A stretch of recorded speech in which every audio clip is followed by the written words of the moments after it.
आज मैं आपको एक बहुत इंपॉर्टेंट बात बताने वाली हूं। एक ऐसी प्रज्वलित ज्वलंत कहना चाहिए ना, सबसे ज्यादा डिमांड में जो टॉपिक होता है, हाउ टू क्लियर बैकलॉग्स।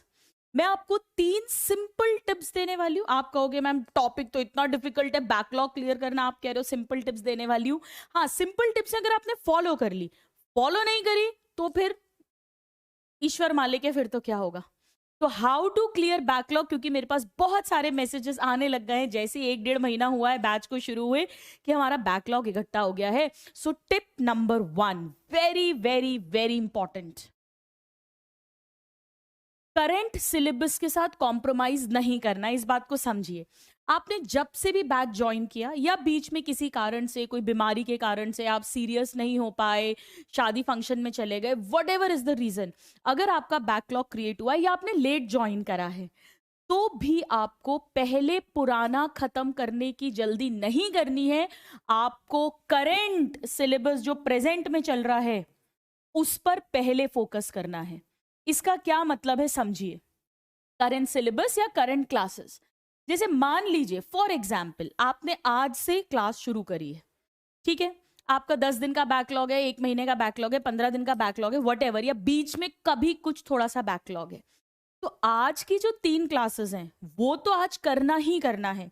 उसके अलावा अपने को 10 से 15 मिनट का टाइम निकालना है बैकलॉग के लिए। इससे ज्यादा नहीं निकल पाएगा टाइम, क्योंकि ऑलरेडी 3 क्लासेस जो करंट में चल रही है उसे घर पे जाके लर्न करना, क्वेश्चन प्रैक्टिस करना, डीपीपी करना, it is not at all easy. हमें प्रैक्टिकल रहना, you have to be practical. तो 10-15 मिनट अपना निकालो बैकलॉग के लिए, और संडे को एक्स्ट्रा मेहनत करो।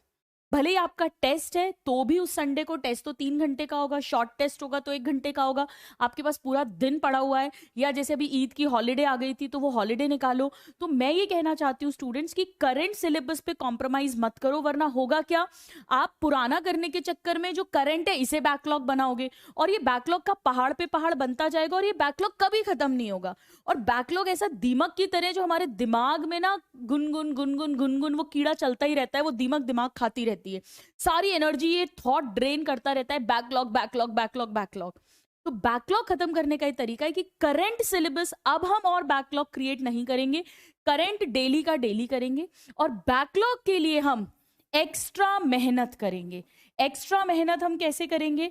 डेली जब आपकी क्लासेस हैं तब आप 15 से 20 मिनट्स का टाइम एक्सक्लूसिवली बैकलॉग के लिए निकालो, और जो आपके हॉलीडेज आएंगी या संडे आएगा उस दिन आपको सीरियसली बैकलॉग कवरेज के लिए देना है।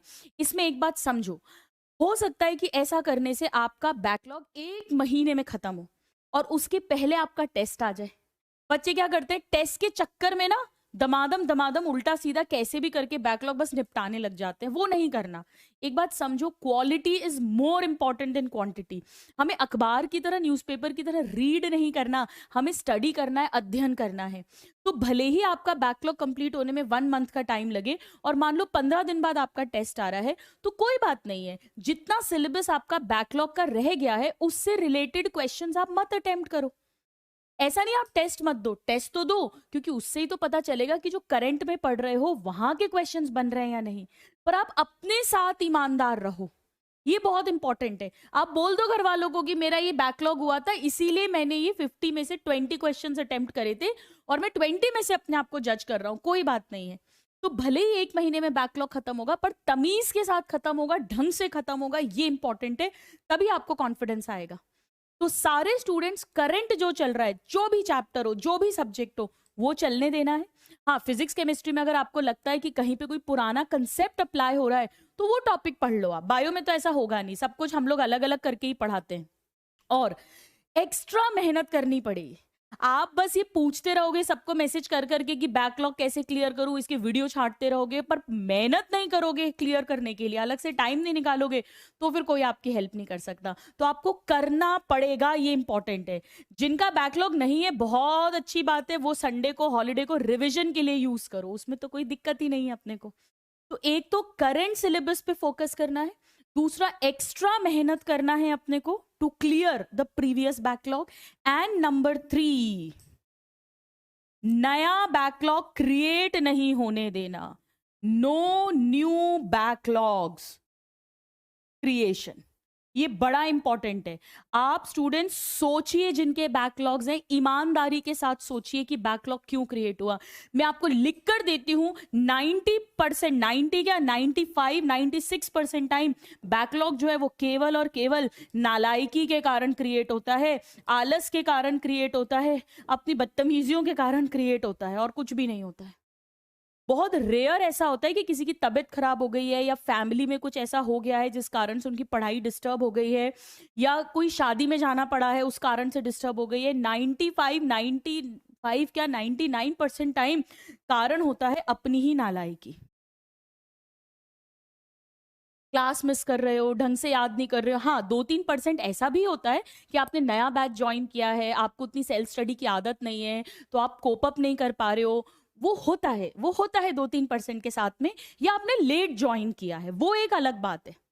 बट स्टूडेंट्स, अदरवाइज अगर ये नालायकी और आलस के कारण है और अगर आप इसे छोड़ने को तैयार नहीं हो, तो फिर आप 2.0 में 3.0 का वेट करोगे, 3.0 बैच में 4.0 का, फिर 5.0 का, फिर फास्ट ट्रैक का, फिर वन शॉट मैराथन पे आ जाओगे कि मैडम वन शॉट मैराथन से पढ़ के दे दें क्या हम नीट। तो ऐसा तो नहीं चलेगा। तो this is very very very important.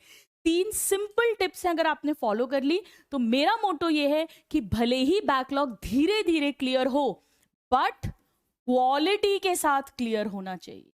भले ही स्लोली हो, बट क्वालिटी के साथ होना चाहिए। जो पढ़ रहे हो वो लर्न होना चाहिए, उसके क्वेश्चंस बनने चाहिए, ये बहुत इंपॉर्टेंट है। ठीक है,